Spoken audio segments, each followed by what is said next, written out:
Always on your side, 빅토리. 그리고 하다 스터디. 안녕하십니까, 빅토리 입실의 류승 대표입니다. 자, 오늘은 2028학년도 대입 개편이 나오게 되었는데요. 그래서 우리 애가 중학교 2학년인데 어떻게 해야 돼? 를 고민이 참 많으실 텐데요. 오늘은 그 부분에 대해서 조금이나마 도움을 드리고자 이렇게 방송을 찍게 되었습니다.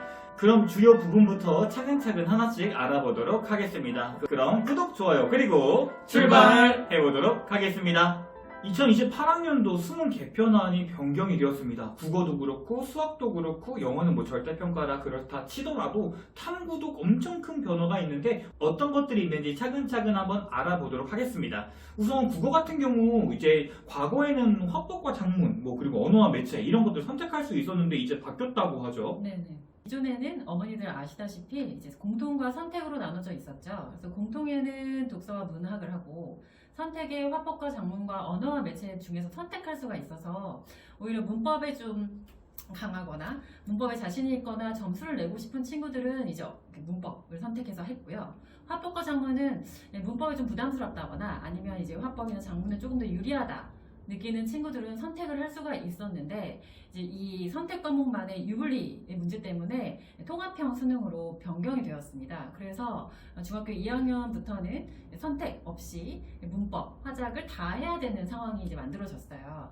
자, 이렇게 되면 우리 아이들은 어떤 걸 먼저 준비해야 되는가? 화법과 작문도 중요하지만 사실 어머니 이제 문법의 양이 굉장히 많습니다. 생각보다 학습할 양이 조금 되고 머리에 이제 이론을 체득하고 문제풀이로 진행하는 과정에서 시간을 많이 소요하기 때문에 우선 1차적으로는 문법에 좀 신경을 많이 써야 될 걸로 보이고요. 그렇다고 해서 화법과 작문을 이제 뭐 손 놓고 있을 것이냐? 이제 그것도 아니죠. 이 문제 유형별로 화법과 작문에 어떤 것들이 있는지를 살피고 그 문제 유형에 맞게 아이들이 훈련할 수 있는 기회나 연습 시간을 주시는 것이 필요해 보입니다. 그러면 지금 중학교 2학년 친구들한테 그 문법 공부는 어떻게 좀 준비를 시키면 좋을까요? 이렇게 중학교 과정에 있는 문법이 교육 과정 안에 있는 문법들이 이렇게 조각나 있어요. 부분. 그래서 일부분만 조금씩 알고 있거든요. 그러니까 테스트를 해보면 어느 정도는 조금씩 알고 있다고 하는데 비어 있는 부분들이 있습니다. 그래서 그런 부분들을 우선 빠르게 찾아서 약점 부분을 빨리 보충해 주는 게 먼저 필요하고요. 그리고 그게 된 다음에 나머지 부분들도 문제풀이의 난이도를 높여가면서 응용력을 높일 수 있는지를 꼭 훈련을 시키고 공부, 학습하는 것이 필요해 보입니다. 네, 그렇습니다. 그러면 그 다음 이제 수학. 우리 친구들 굉장히 어려워하잖아요. 그 수학 어떻게 하면 좋을까? 이야기를 좀 듣고 싶습니다.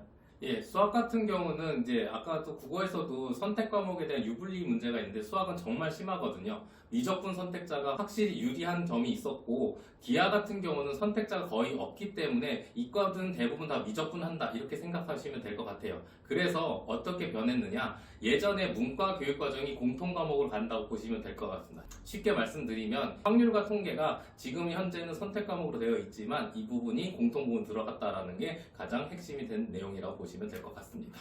그래서 지금 중학교 2학년 그래서 뭐 공부해야 돼요? 대수 같은 경우는 가장 쉽게 말씀드리면 우리 학생들이 배우는 중학교 과정에서 배우는 것은 방정식, 함수 부분이라고 생각하시면 될 것 같고요. 미적분이란 부분은 이제 고교 과정에서 배우는 거니까 따로 생각하시면 될 것 같고 확률과 통계도 지금에 있는 확률과 통계 그대로라고 보시면 될 것 같습니다. 아, 네. 이러니까 좀 이해가 좀 되는 것 같습니다. 다음 탐구예요? 네. 탐구 어떻게 지금 우리 친구들 문제가 생긴 게 뭐냐면 과거에는 뭐 사탐하는 친구들은 정말 뭐 한국지리, 세계지리 이렇게 선택을 할 수가 있었고 과학은 뭐 물화, 뭐 생지 뭐 이렇게 할 수 있었는데 이제 다 봐야 되잖아요? 어떻게 이거 해야 될까요? 그렇죠. 이제 현재 중학교 2학년 기준이면 저는 일단 얘기를 하고 싶은 게 중학교 교육과정부터 열심히 했으면 좋겠어요. 그러니까 지금 현재 학생들을 보면 중3이 되고 예비 고1이 되면 난 이과 갈 거야. 그러니까 이제 과학만 막 공부하고 나는 문과 갈 거니까 과학 안 해야지 사회만 하고 이런 부분들이 굉장히 많았었는데 현재 중학교 2학년 친구들은 모든 과목, 모든 탐구 과목에 관련된 부분들은 충실히 이제 수업을 들어야 되고요. 그리고 중학교 2학년 학생들이 봐야 될 수능 과목들이 사회와 과학들이 현재 고등학교 1학년 과정에 플러스 고등학교 2학년 과정 일부가 들어올 겁니다. 근데 양이 많아졌다라고 생각하지만 그 예전에 이제 선택 과목으로 했던 양에 비하면 비슷하다고 보고요. 대신 이제 예전에는 선택이었던 게 통합이었다 보니 조금 부담? 아니면 부담이 될 수 있겠죠. 그러면 이렇게 통합사회, 통합과학처럼 문제가 나온다고 하면은 난이도가 또 어려워지면 문제가 될 수도 있을 것 같아요. 왜냐면 워낙 많은 걸 하니까. 그럼 난이도는 어떻게 좀 예상을 하시는지요? 저는 현재 고등학교 1학년 수준이라고 보고 있고요. 그 고등학교 1학년 수준이라면 EBS에 들어가셔서 그 기출문제들이 있어요. 그 기출문제들을 보시면서 난이도를 예상하실 수 있을 것 같습니다. 네, 그렇습니다. EBS가 이제 간접연계 50%가 그대로 유지된다고 그렇죠. 네. 하니까요. 그 부분들 신경 써서 준비를 하는 게 바람직하다고 생각합니다. 근데 뭐 수능에 아직 많이 남아있는 친구들이기 때문에 지금부터 차근차근히 준비하면 도움이 되지 않을까. 그리고 또 정보 기조가 또 어떻게 바뀔지 모르니까요. 네, 그런 것들은 차후에 정부의 기조를 따라가시면 좋을 거라고 생각하고 있습니다. 근데 여기 그 추가 검토안이라고 나와 있어요. 첨단 분야 인재 양성을 위해서 미적분 2 기하를 절대평가 방식을 평가하는 심화 수학 영역을 신설 검토하겠다. 이거 어떤 내용인가요?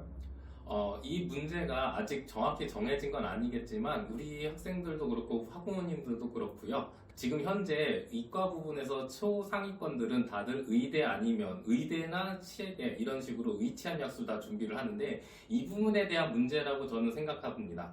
초상위권들을 구분하기 위한 하나의 제도라고 생각하시면 될 것 같아요. 공통 부분에 있는 부분이 현재 있는 정부 기조라고 한다면 다들 다 쉽게 낼 거라는 생각을 할 것 같고요. 그러면 어떻게 되면 변별력이 많이 없어지게 될 거고 아무리 그래도 문과 부분과 이과 부분이 나눠지는 초상위권 같은 부분에서는 이런 미적분 2나 기하를 이용해서 해야 되지 않을까라는 정부 기조가 나오는 거 아닐까 생각합니다. 그러면 이런 식으로 하게 되면은 외부에서 미적분 2랑 기하도 하면은 의대를 갈 수 있다는 말이 되는 건가요? 그렇죠. 의대뿐만 아니고 첨단 분야 인재 양성이라고 했잖아요. 네네네. 그럼 현재 지금 정부에서 많이 밀어주고 있는 네. 이제 반도체라든가 A학과, AI학과 이런 부분들도 갈 수도 있겠죠. 대신 학교에서 이게 과연 과목이 설립이 될지는 확인해 봐야겠죠. 네, 그렇습니다. 이런 부분들 같은 경우는 추후에 정보 기조가 바뀌게 되면 저희가 신속하게 말씀을 다시 한번 드리도록 하겠습니다. 네, 다음 주제입니다. 우리 기존에 9등급제로 알고 있었습니다. 그래서 1등급은 뭐 서울대, 뭐 3등급은 어떤 대학교 이런 식으로 등급을 나눠서 9등급제로 너 몇 등급이니? 이런 식으로 이제 나누게 되었었는데 이 9등급제가 이제 5등급제로 바뀐다고 합니다. 누적 반영 비율을 따진다면 1등급은 10%, 2등급은 34%, 3등급은 66%, 무려 이렇게나 많은 친구들이 1등급, 2등급, 3등급을 받게 되는데요. 학생부 종합전형과 수시를 준비하는 저로서는 정말 큰 문제라고 생각을 하는데 이 부분에 대해서 한번 이야기를 나눠보도록 하겠습니다. 10% 안에 들어간다는 것은 거의 2등급 때 중후반까지가 1등급이 된다라는 소리예요. 그럼 1등급을 어떻게 받아야 될까? 이 내신 준비를 어떻게 해야 될까? 그리고 여기 나와 있는 것들이 이제 오지선다로 푸는 것보다 서술형, 논술형으로 더 많이 나온다고 해요. 그럼 서술형, 논술형이라는 것은 답을 맞추는 게 중요한 게 아니라 너가 어떻게 생각해서 문제를 해결했니라는 게 중요하잖아요. 이 부분에 대해서 수학도 수학이지만 국어에서도 문제가 굉장히 많을 것 같아요. 네. 국어 전문가로서 또 어떻게 바라보시는지 한번 여쭙고 싶습니다. 네. 기존에 9등급 체제일 때에는 사실 거의 다른 과목도 그렇겠지만 국어도 암기 어떤 배운 내용이 있으면 이제 그 내용을 암기하는 것들이 이제 주력하는 친구들이 많았는데요. 5등급으로 바뀌게 되면은 1등급의 비중이 이제 커지게 되면서 동점자가 많아질 수가 있잖아요. 그래서 이제 그 변별력을 위해서 서논술형 평가의 그 비중이 굉장히 중요해지게 되는데 서논술형 평가에 아이들이 굉장히 사실 취약한 게 사실입니다. 왜냐하면 우리 아이들은 기존에 배운 내용을 머릿속에 넣고 이제 암기한 걸 인출해내고 이쪽이 훨씬 익숙하잖아요. 그래서 서논술형 평가를 준비하려면 방금 말씀하신 대로 머릿속에 있는 지식을, 내가 아는 지식을 왜 이렇게 생각하는지 체계적으로 구성하고 서술, 논술형으로 풀어낼 수 있는 그런 힘이 필요한데 이제 그 힘이 없는 친구들이 생각보다 많죠. 그러니까 머릿속에 있지만 풀어내지 못하잖아요.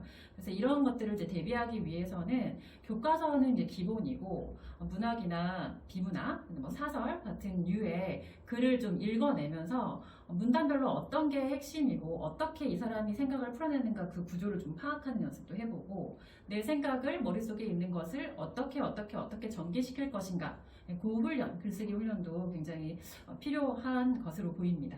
좋은 말씀 많이 해주셨는데 그래서 네. 이 머릿속에 있는 걸 어떻게 말로 표현하느냐가 문제잖아요. 네. 그러면은 기존에 이제 답만 맞추고 그래도 잘했어 100점 이게 아니라 토론식으로 수업을 한다든지 네. 아니면은 자 너가 왜 이렇게 답을 했는지 생각해 봐봐봐 이런 것들이 더 중요하다는 말씀이시죠? 그렇죠. 자기 생각을 전개해 나가고 어떤 친구의 이야기를 듣고 또 내 생각을 이야기하고 근거를 들고 체계화하는 연습이 굉장히 필요한데 사실 그 연습이 많이 안 된 경우가 되게 많죠. 그렇죠. 기존에 이런 학원들도 사실 이렇게 변화하게 돼야 되는데 그게 사실 쉽지는 않은 현실이라고 저는 말씀을 드려보고 싶습니다.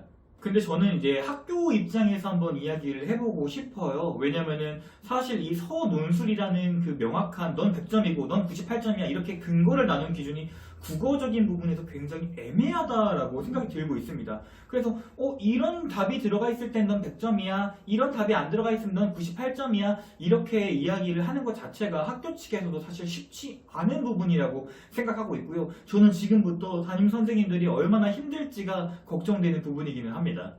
네, 그럼 두 번째 수학입니다. 수학은 그래도 국어보다는 지금 서술형, 논술형이 좀 더 활발하게 이루어지고 있는 부분이기는 하지만서도 사실 수학이라는 거는 하나의 문제를 풀 때 여러 가지 접근 방식이 있는데 어느 것을 만점을 줄지가 굉장히 애매모호하다고 저는 생각하고 있습니다. 수학 선생님으로서 이렇게 5등급제로 변화하고 서술형, 논술형이 더 많아질 때 과연 어떻게 준비를 중학교 2학년 때 친구들부터 해야 될지 한번 말을 해주실 수 있나요?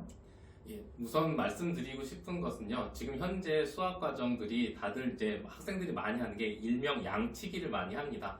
양치기를 한다는 것은 내용들을 스킬적인 부분을 조금 더 강조해서 빨리 풀고 많은 양을 빨리 풀 수 있는 그런 방법들을 공부하는 형식으로 되어 있는데요. 이제 서술형으로 바뀌게 된다는 얘기는 한 문제를 풀 때도 정확하게 이 문제에서 왜 이렇게 넘어가는지 논리적으로 풀어내야 된다는 것이 가장 중요하다고 보시면 될 것 같아요. 여기서 논리적이라는 얘기는 제가 주어진 조건이 문제에서 정수 조건이라든가 자연수 조건이라든가 아니면 실수 조건이라는 것을 꼭 명시해 주셔야지만이 문제에서 이 명시가 있기 때문에 이렇게 전개하는구나 라는 것을 말할 수가 있기 때문에 그렇습니다. 그렇기 때문에 우리 학생들이 지금부터 중2 학생들이 수학 공부를 만약 한다면 문제집을 보고 나서 문제를 단순히 풀고 답만 보고 나서 맞았네 이렇게 하시면 안 되고요. 풀이 과정이 본인이 쓴 것과 풀이 과정에 있는 답안에 있는 풀이 과정이 어느 정도 일치하는지를 정확하게 확인하셔야 되고 단순히 이거는 당연한 거 아니야 이렇게 넘어가는 부분도 답안에 써 있다면 그것까지 확인하셔서 이게 왜 써 있는지까지 생각하셔야 된다는 거 꼭 기억해 주시면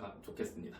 정리해보면은 양치기는 양치기대로 하되 답을 맞췄어도 문제풀이를 보면서 내가 쓴 답과 이 답이 유사한가 그런 것도 체크하라는 거죠? 그렇죠. 거의 똑같이 쓰셔야 된다는 걸 강조드리고 싶습니다. 왜 그러냐면요. 우리 학생들은 단순히 그냥 계산만 해서 답을 맞추면 수학은 맞췄구나 이렇게 생각하시지만 원래 수학이라는 것은 논리적인 학문입니다. 논리적인 학문이라는 것은 하나하나 단계를 넘어갈 때 왜 그런지에 대한 근거를 명확하게 적어 주셔야 되거든요. 그것이 지금 현재 서술형 문제라고 생각하시면 될 것 같고 그래서 우리 학생들이 학교에서 서술형 문제 할 때 답을 쓰고 나서 답을 맞았는데 왜 틀렸는지 왜 감점이 됐는지에 대해서 선생님들에게 많이 물어보는 경우가 있습니다. 그 경우가 무엇이냐 말씀드렸던 것처럼 논리적인 단계 한 개 한 개를 다 쓰지 않고 넘어간 부분이 있기 때문에 감점이 되는 거거든요. 그래서 답안지를 꼭 보시고 거의 똑같이 쓰셔야 된다는 거 그리고 왜 이렇게 넘어갔는지도 확인하셔야 된다는 거 말씀드리겠습니다. 그러면은 이제 아이들을 학원에 보낼 때 이렇게 많은 양의 문제를 풀게하는 것보다는 너는 왜 이렇게 틀렸는지 내가 설명해 줄게 이런 식으로 조금 더 친절한 선생님들을 추천하는 게 좋다라는 말씀으로 드리는데 맞나요? 예, 현재 나와 있는 기조라면 하나하나 짚어주실 수 있는 선생님이 찾아셔야 된다는 거 말씀드리겠네요. 저도 그 국어 좀 보완해서 말씀드릴 게 이제 수학이 그렇게 서논술형을 쓰잖아요. 근데 국어도 보면 이제 논술형까지는 안 해도 서술형 있는 학교들을 볼 때 채점 기준을 볼 때 아이들이 왜 이렇게 생각했는지 근거가 확실하지가 않아요. 그냥 난 이거다 여기 있으니까 이거 이렇게 생각하는데 조금 더 서술형의 논술형은 친절해져야 하잖아요. 그래서 이렇게 생각하는 이유는 여기 근거 때문이다. 이 효과가 나타나는 이유는 이것 때문이다. 그래서 이 근거가 확실하게 뒷받침이 돼야 좀 논리성이 갖추어지는데 아이들이 이제 친절하게 쓰지 않고 핵심적인 단어만 그냥 쓰다 보니까 사원 논술형으로 풀어내는 힘이 확실히 약한 것 같아요. 그래서 수학과 약간 기조가 비슷한데 국어도 왜 이것이 이러한 주장인지 그 근거를 정확하게 써주고 어떤 표현법이 있으면 그 효과가 어떻게 되는지도 써주고 이렇게 원인과 결과의 인과식으로 자꾸 공부하는 습관이 중요할 것 같아요. 이 영상을 보고 계시는 중학교 2학년 어머님들께서는 지금 여기까지만 보신다면 여기서 뭐 어떻게 하라는 거야? 라고 걱정이 되게 많으실 거라는 게 저는 걱정부터 되고 있는데 아직 탐구 남았어요? 국어는 논술 그래도 좀 해봐서 이런 식으로 하겠구나 이해가 돼. 수학도 사실은 서술형 같은 경우에 조금씩 나오니까 어떻게 해야 감이 잡힐 것 같아요. 탐구 서술형은 어떻게 나오는 거예요 도대체? 저 이야기 듣고 싶은데요. 탐구는 이제 서술형보다는 아마 보고서 형태가 많을 것 같아요. 보고서 형태가 많고 지금 앞에 국어 선생님과 수학 선생님이 다 말해주셨어요. 근거 찾기, 논리적으로 얘기하기, 쓰기 이 부분인데 근데 사회와 과학 같은 경우는 현상들이잖아요. 사회는 뭐 사회 문제라든가 윤리의식이라든가 이런 부분들이 있고 과학은 이론들이 있습니다. 이런 것들을 지금 내세우는 게 뭐냐면 융합적이에요. 이거를 하나만 생각하는 게 아니고 같이 융합해서 생각할 수 있는 사고를 키울 수 있는 학생들을 기르자가 제일 첫 번째 기조이기 때문에 저는 사실 이걸 보면서 가장 딱 느꼈던 게 뭐냐면 와 국어 정말 잘해야겠다. 그 요즘에 제일 핫한 단어들 있잖아요. 문해력, 수해력이라고 하죠. 네 맞습니다. 그래서 그런 부분들을 향상을 하는데 되게 학부모님들은 뜬구름 잡는 소리일 수도 있겠지만 그 부분을 지금 중점을 두고 있기 때문에 저 같은 경우는 초등학교 때부터 다양한 도서를 많이 읽고 좀 느꼈으면 좋겠다고 생각합니다. 저도 그렇게 생각하는 바입니다. 지금 국어 선생님 말씀 들어보고 수학 선생님 말씀 들어보고 이제 탐구 선생님 말씀을 들어봤을 때 아이들이 그럼 생각하는 힘을 길러야겠다라는 생각이 가장 먼저 들었고요. 그 기초가 바로 저 또한 독서라고 생각을 하고 있습니다. 그렇기 때문에 어떤 진로를 선택하든지 간에 독서는 필수니까 초등학교 때부터 독서를 두려워하지 않는 아이로 키워낼 수 있도록 부모님들께서도 같이 책을 읽는 시간을 많이 가졌으면 좋겠습니다. 아이들이 책을 읽어야 있는데 책을 안 읽고 지금 어떤 걸 하고 있죠, 선생님? 핸드폰 보고 있죠. 핸드폰, 네, 그 핸드폰 때문에 참 고생일 텐데 고등학교 때 가면 더 말 안 들으니까 우리 중학교 어머니들께서 미리미리 핸드폰 습관 잘 길러놨으면 좋겠습니다. 어머니도 핸드폰 좀 내려놓으시고요. 그렇습니다.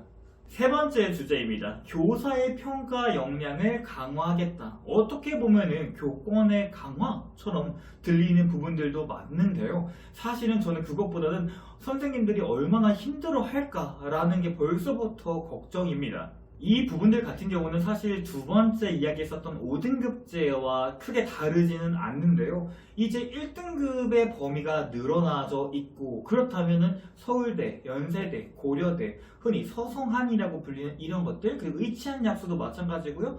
카이스트를 비롯한 과학기술원도 마찬가지입니다. 모두 다 1.0을 받아올 확률이 굉장히 높습니다. 특히나 의치한약수는 더더욱 그렇고요. 그러면 누구는 1.0등급인데 서울대를 갔는데 누구는 1.0등급인데 중앙대를 가더라. 이런 부분들에 대한 문제가 굉장히 많이 발생하게 됩니다. 그런 기준을 나누는 게 뭐냐라고 한다면 교사의 이제 평가적인 부분이라고 말할 수가 있을 겁니다. 즉 세부 능력 특기 사항과 창체 활동들 이런 것들이 가장 큰 역량이라고 저는 생각을 하고 있는데요. 그것보다 더 중요한 게 뭐냐라고 한다면 어머님들이 이제부터 정말 선택을 해야 할 고교 선택이라고 생각합니다. 실제로 인공지능 중점 학교 같은 경우는 인공지능도 배우고요, 프로그래밍도 배우고요, 정말 여러 가지에 대한 프로그램에 관련된 것들을 배우는데 그렇지 않은 일반고들도 있습니다. 만약에 어머님들께서 서울대학교 공학계열 입학사정관이라고 한다면 정말 프로그램에 관련한 과목이 많은데 1.0등급인 친구가 있고요. 일반적인 것에서 1.0인 친구가 있다면 누굴 선택하시겠습니까? 라는 게 첫 번째 문제일 겁니다. 그래서 저는 과목 개설수가 많고 내가 진로에 맞는 과목이 많이 있는 학교를 선택하게 될 텐데 그게 바로 특목고, 외고, 자사고가 될 수가 있다는 거겠죠. 그렇기 때문에 어머님들께서 특목고 현상들이 몇 %라고 그때 말씀드렸죠? 83%요. 그렇죠. 특목고를 가는 비율이 83%고 원하는 비율.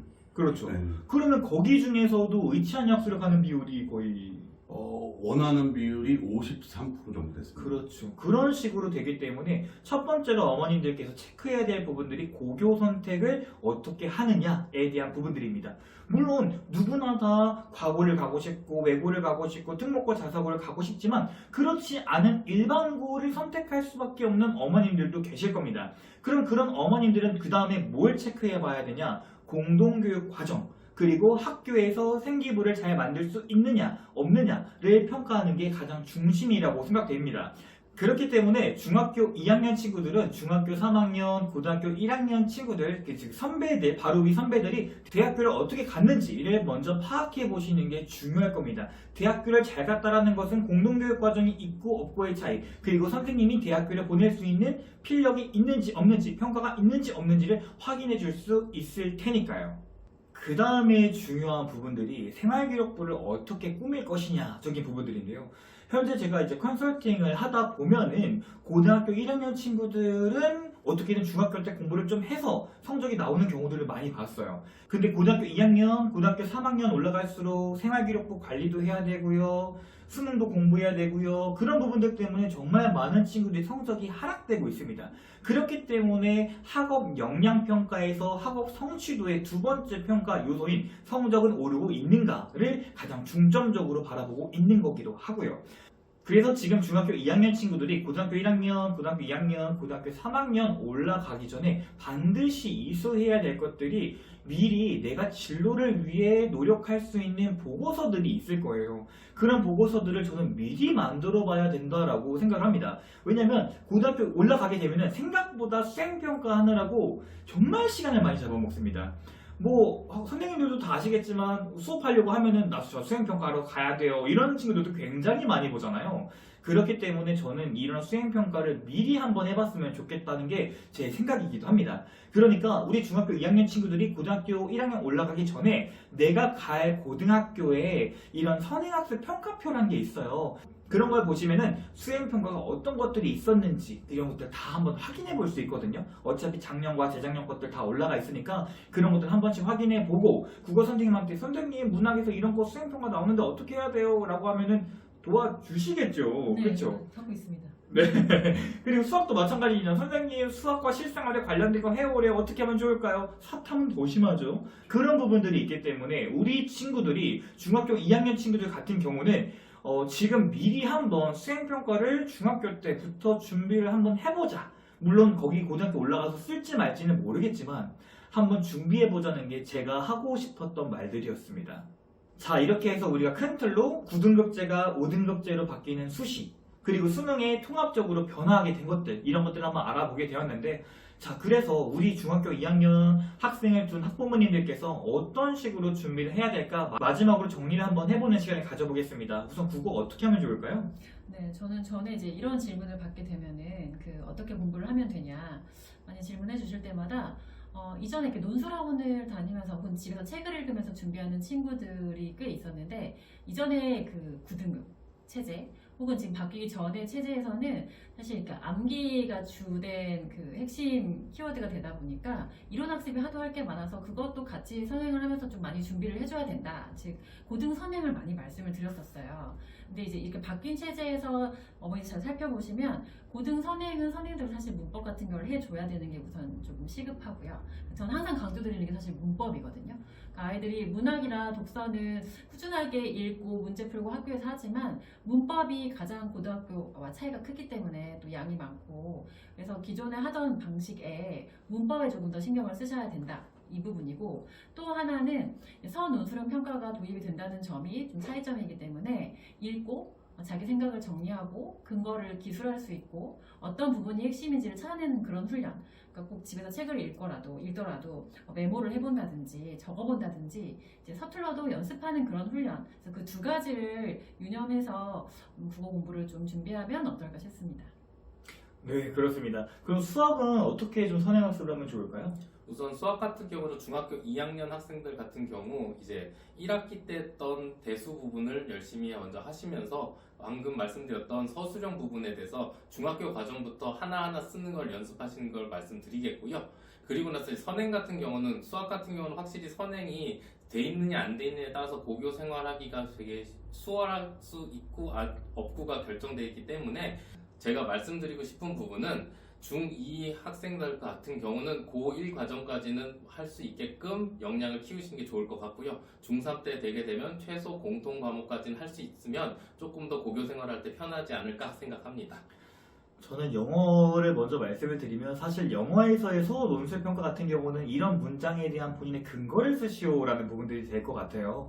그렇게 된다면 우리 아이들 읽고 말하는 건 되는데 쓰고 영작하는 게 굉장히 안 되는 친구들이 굉장히 많습니다. 그렇기 때문에 문장을 어떻게 만들 수 있는지 그런 부분들도 먼저 공부해 주셨으면 좋겠고요. 그런 문장들을 만들려면 뭐가 필요하겠죠? 우리나라 대한민국 모든 영어 선생님들이 말씀하시는 영어 단어를 반드시 외우셔야 됩니다. 영어 단어 같은 경우는 저는 산소라고 생각해요. 호흡이라고 말씀을 드리는데요. 항상 내가 매일 숨쉬듯이 매일매일 영어 단어를 하루에 10개씩이라도 외웠으면 좋겠다고 말씀을 꼭 한번 드려보고 싶었습니다. 그리고 탐구 같은 경우도 어떻게 선행학습을 하면 좀 좋을까요? 선행학습이라기보다는요, 지금 앞에서 다 말씀해 주셨어요. 메모하고 암기하고 쓰고 외우고 이 부분이 제일 강조되는 부분이고요. 제가 학생들 상담하다 보면 너 이과 왜 왔어? 라고 했을 때 답변이 저 사회 외우는 거 싫어서요 라는 답변이 꽤 많아요. 근데 이제는 사회와 과학을 전부 다 해야 되는 상황이기 때문에 선행보다는 진짜 쓰고 외우는 이런 습관들을 지금부터라도 길러야 된다고 봅니다.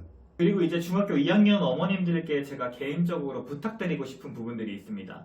우리 고등학교 친구들 컨설팅 하다 보면은 고등학교 1학년이라도 아직 진로를 정하지 못하는 학생들이 굉장히 많습니다. 사실 고교 선택도 문제겠고요. 수행평가를 할 때도 문제입니다. 현재 고등학교에서는 수행평가를 나올 때 실생활에 관련된 거 혹은 진로에 관련된 수행평가를 많이 내주시곤 하는데요. 고교 선택도 문제입니다. 내가 인공지능 중점 학교를 갈 건지 어떤 선도 학교를 가야 할까의 고민의 가장 큰 첫 번째는 우리 아이가 어떤 진로를 가지고 있는지가 바로 중요합니다. 진로를 정하지 못하더라도 우리 아이가 인문계열을 갈 건지 자연계열을 갈 건지 보건계열을 갈 건지 정도 이렇게 계열 정도만이라도 우리 친구들에게 선택을 할 수 있게끔 해주셔야 되는데요. 그 선택의 가장 첫 번째는 우리나라의 대학에 어떤 학과들이 있는지 한번 전부 다 알아보는 활동들입니다. 그리고 우리 친구들한테 이런 커리큘럼을 보여주세요. 예를 들어서 기계공학과는 이런 거 배우는 거고 컴퓨터공학과는 이런 거 배우는 거래. 이거 할 수 있겠어? 이거 좋아해? 라고 물어보면 우리 아이들 좋아한다고 말하지 않습니다. 싫어하는 거 물어보는 게 더 빠를 수도 있거든요. 엄마 이건 아닌 것 같아.